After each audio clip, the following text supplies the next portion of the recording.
सबसे पहले 37 लाख रुपया जी सफाई एजेंसियों को दिया जा रहा है, जो कि महा घोटाला है। प्रति माह 37 लाख रुपया प्रति महीने सफाई एजेंसियों को दिया जा रहा है, जो कि महा घोटाला है। न सफाई की व्यवस्था नगर परिषद क्षेत्र में है और न मजदूरों को उचित मजदूरी और पीएफ दिया जा रहा है। फॉगिंग और ब्लीचिंग का तो नामो निशान है। प्रति महीना उसमें 20 लाख रुपया, यानी एक साल में लगभग 3 करोड़ रुपया उसमें घोटाला किया जा रहा है। आप पूरे नगर परिषद क्षेत्र में जाकर देख लीजिए। अगर सफाई व्यवस्था ठीक रहेगी, मजदूरों को उचित मजदूरी मिल रही होगी और पीएफ का पैसा मिल रहा होगा, तो फॉगिंग और ब्लीचिंग हो रहा होगा अच्छी तरह से, तो मैं इस्तीफा दे दूंगा। अगर एक भी व्यक्ति ने कह दिया कि सफाई व्यवस्था अच्छा, तो मैं इस्तीफा दे दूंगा। दूसरी बात कि जेम पोर्टल पर सामानों की खरीद बिक्री में भारी घोटाला हुआ है, जो हर सामान का अपने ही आसपास के सप्लायरों, फर्जी सप्लायरों को बनाकर और उसमें सामान में भारी घोटाला हुआ है। हर सामान ऊंची कीमत पर बेचा गया है।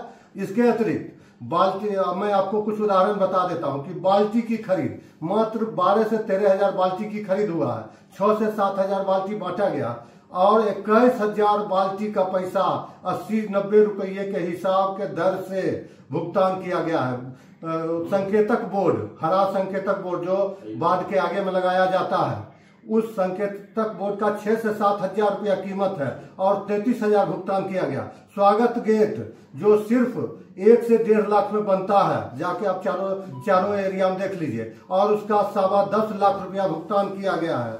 इसके अतिरिक्त नली गली, जो भी नली गली बना हुआ है, नली गली जाकर देख लीजिए। हमने तो कंप्लेन भी बार बार मैं करता रहा हूं।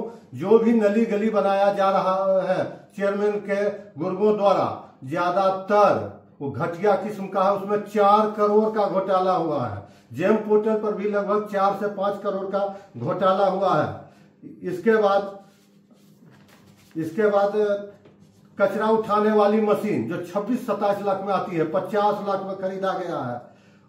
हाँ, उसके बाद विभिन्न आयोजनों जैसे छठ पूजा के नाम पर, दुर्गा पूजा के नाम पर, या अन्य आयोजनों जैसे पतंगबाजी वगैरह में लगभग करोड़ों रुपया निकाला गया है, जो कि अवैध है, बिल्कुल अवैध है। इसके अतिरिक्त कंबल खरीद, स्ट्रीट लाइट, 1500 स्ट्रीट लाइट खरीदा गया है और मात्र 200-300 स्ट्रीट लाइट पूरे नगर परिषद में लगा के, और बाकी पूरे नगर परिषद को अंधेरे में रखा जा रहा है। आप जाके देख लीजिए। अगर ज्यादातर बाढ़ अंधेरा में नहीं डूबा हुआ होगा तो हम संन्यास ले लेंगे। इसके अतिरिक्त तो इन सब विषयों पर बहुत कुछ है। रैन बसेरा और कम्बल के नाम पर करोड़ों रुपया, अलाव के नाम पर करोड़ों रुपया निकाला गया है, और जो कि बिल्कुल अवैध है। तो मैं उच्चाधिकारियों एवं स्थानीय नेता श्री नीरज कुमार जी, श्री मती नीलम देवी, श्री कार्तिक कुमार और श्री ललन सिंह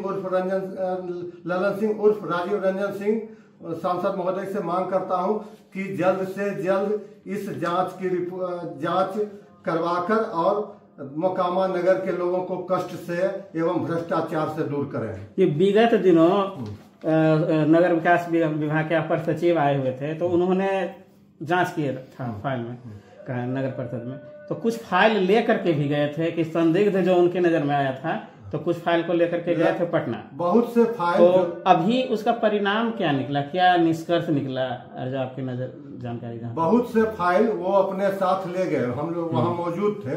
बहुत से फाइल जो संदिग्ध फाइल था वो अपने साथ ले गए, और उसी का जांच अभी तक 9 दिन हो गया, जांच रिपोर्ट नहीं आया है। तो आपको लगता है, ऐसा आशंका है कि हो सकता है कि कुछ उच्च पैरवी या तो फिर कुछ अलग ढंग से उसको मैनेज किया जा रहा है?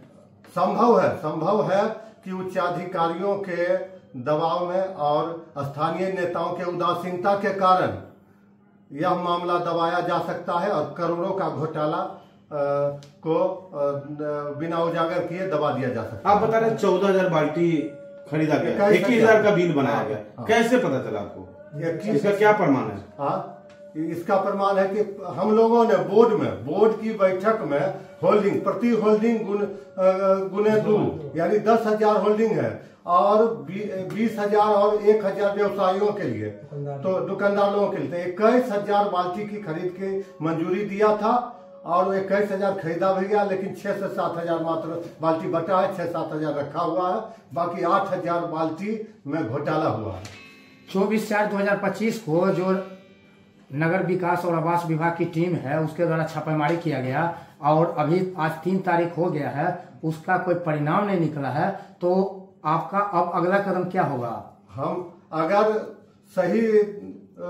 सही रूप से जांच नहीं हुआ और दोषियों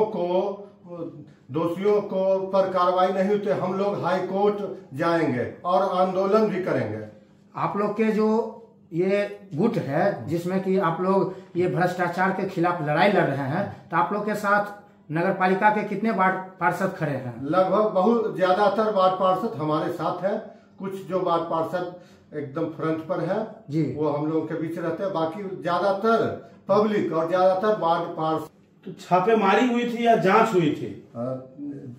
हम लोग उप सभापति नीतू देवी एवं पार्षदों के शिकायत पर यहाँ छापेमारी हुई थी। उप सचिव, अपर सचिव, एसडीएम बार के द्वारा छापेमारी हुई थी और जिसमें हम लोगों ने कई बिंदुओं पर उनको शिकायत दिया था और जनरल हम लोगों को देखने में आ रहा है कि किन किन मुद्दों पर यहाँ भ्रष्टाचार हो रहा है, जरा मैं उसका खुलासा भी करने जा रहा हूँ।